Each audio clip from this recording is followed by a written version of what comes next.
Oke, assalamualaikum warahmatullahi wabarakatuh. Selamat pagi anak-anak. Hari ini kita akan mempelajari tentang jurnal penutup. Jurnal penutup adalah ayat jurnal yang dibuat pada akhir periode akuntansi, biasanya Desember, seperti itu. Tujuannya untuk menutup akun nominal pendapatan dan beban khususnya ya. Jadi harus ditutup seperti itu. Misalnya gini, kita punya pendapatan 100 juta, berarti harus ditutup pendapatan kita berapa, bebannya berapa, itu harus ditutup. Kalau enggak ditutup, tahun yang akan datang pasti akan bingung, akan bertambah 4, misalnya 4 juta, tambah lagi 200 juta, seperti itu akan bertambah terus kalau tidak kita tutup. Jadi setiap akhir periode itu harus ditutup, semuanya sudah dienolkan, seperti itu. Nanti akan tersisa saldo dan saldo itulah yang kita gunakan di yang akan datang, seperti itu. Jadi untuk masa lalu kita tinggalkan, kita tutup sudah ya. Kita tutup pintu hati kita, bukan, kita tutup saldo kita. Habis itu saldonya itu nanti akan kita gunakan di masa yang akan datang. Jadi di masa yang akan datang itu pendapatan sudah nol, beban sudah nol, gitu loh maksud saya. Sudah bersih begitulah. Sehingga dibutuhkan yang namanya jurnal penutup. Oke. Semua yang terkait dengan modal, baik itu pendapatan dan beban, akan dienolkan atau ditutup. Jadi ndak enek ceritane seumben tahun yang akan datang cek tekon maneh. Oh ndek inginane bebannya piro ya? Oh ndek inginane pendapatannya piro ya? Ndak ada yang cerita seperti itu. Kalau sudah ditutup ya sudah, tidak usah diungkit yang masa lalu ya kan, nggak enak ngungkit masa lalu ya. Supaya di periode selanjutnya sudah dengan transaksi yang baru seperti itu. Sekilas penjelasannya, jadi begini. Sebenarnya di dalam jurnal umum itu ada beberapa akun yang disesuaikan. Cuman yang paling umum untuk perusahaan jasa loh ya. Kan kita hari ini mempelajari tentang perusahaan jasa dulu. Kalau perusahaan dagang itu kan biasanya ada persediaan barang. Yang namanya dagang kan ada barang masuk, barang keluar, berarti ada persediaan barang dan lain sebagainya. Tapi kalau untuk perusahaan jasa, berarti kan hanya jasa yang dijual, berarti di situ hanya ada pendapatan dan beban. Duit sing mlebu piro, duit sing metu piro, nggak ada barangnya gitu loh maksud saya. Jadi, akun yang ditutup pada perusahaan jasa itu hanya pendapatan, beban, laba rugi. Nek laba berarti bati atau untung, kalau rugi berarti nggak bati atau bangkrut gitu ya. Kalau laba berarti menambah modal lah, otomatis wong dapat untung. Kalau rugi berarti mengurangi modal. Dan yang terakhir adalah pref. Jadi ini semua pokoknya yang terkait dengan modal itu harus kita tutup. Jadi genah iki modalnya masih berapa dan jangan mengungkit-ungkit pendapatan, beban dan lain sebagainya. Karena nggak enak kalau diungkit-ungkit ya, seperti itu.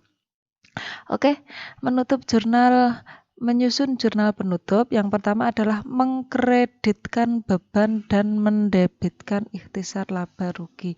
Jadi kalau biasa di akun nanti kita langsung praktek, kalau di akun itu beban adalah debit sekian, misalnya debit 100, harus kita nolkan, berarti kita kreditkan. Jadi ditukar gitu loh, ditukar ke kredit 100. Logikanya kalau 100 dikurangi 100 berarti 0, begitu, paham nggih?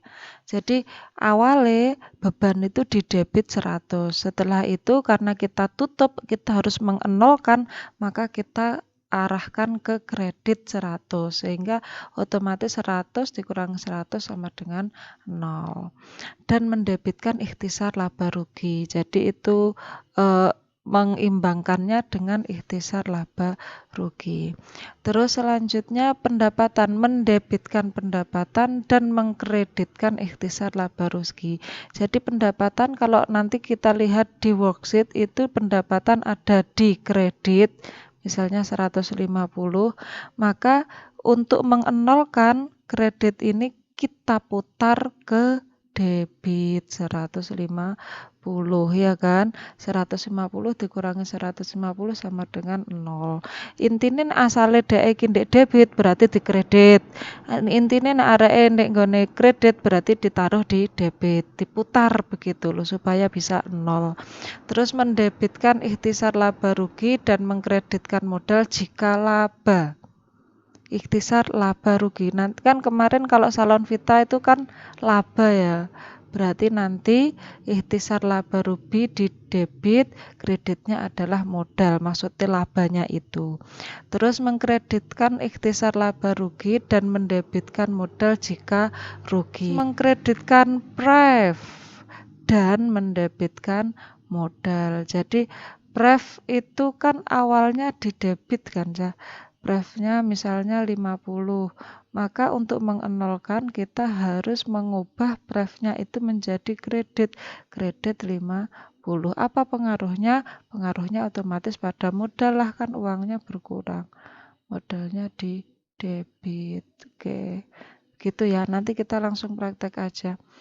Dari kertas kerja, pokoknya fokusnya kita itu yang berkait dengan modal, yaitu beban, pendapatan, laba rugi, dan pref. Jadi pref, lah ini tadi pref kan di debit, nanti kita atur, kita puter ke kredit. Pendapatan tadi di kredit, nanti kita puter ke debit. Beban nih, beban-beban ini nanti kita puter, ini di debit, ini kita puter ke kredit. Apa Bu? Pengimbangnya yuk ikhtisar laba rugi itu tadi, kan seperti itu. Paham ya? Yuk kita coba ke Excel-nya. Ya, ini yang saya kasih tanda berarti ini yang kita buat neraca jurnal penutup ya. Ini yang saya beri tanda berarti yang kita buat jurnal penutupnya. Ini kertas kerja berarti kita didelik nih wah ya sih nggak perlu. Wah ini kita tutup dulu. Oke, ini kita tutup dulu. Oke, kita tutup aja. Oke. Sewa DPR di muka bukan beban, berarti kita tutup ya. Salon Vita ini jurnal penutupnya. Coba ke sini. Pendapatan ini kan awalnya kan dek kredit kan cah lagi lo ya toh. Pendapatan awalnya dek kredit, habis itu kita debitkan. Kita putar ke debit supaya 0, berarti pendapatan debit 5450 dan penyeimbangnya adalah ikhtisar laba rugi. Pokoknya nek ngene jurnal penutup berarti penyeimbangnya adalah ikhtisar laba rugi. Selanjutnya beban. Nah, beban-beban ini kan nek ngene debit semua ini. Beban sewa dan lain sebagainya ini kan nek ngene debit semua. Berarti kita putar ke kredit. Kita leh nek ngene kredit. Beban-beban kita leh di sini semua. Ke bawah semuanya. Terus setelah itu penyeimbangnya adalah ikhtisar laba rugi totalnya kan otomatis. Dari mana Bu 3770 ya? Dari totalnya 300 tambah 550 470 150 1.500 1.300 totalnya adalah 3.770. Selanjutnya modal. Modal di sini bukan modal yang 23 juta mboten lho nggih.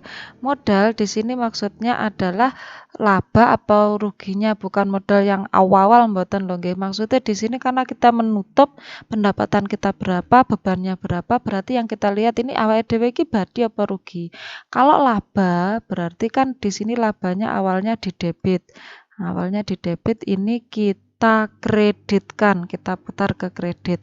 Berarti laba atau di situ adalah menambah modal kan, kalau laba kita tulis modalnya bertambah di kredit 1.680.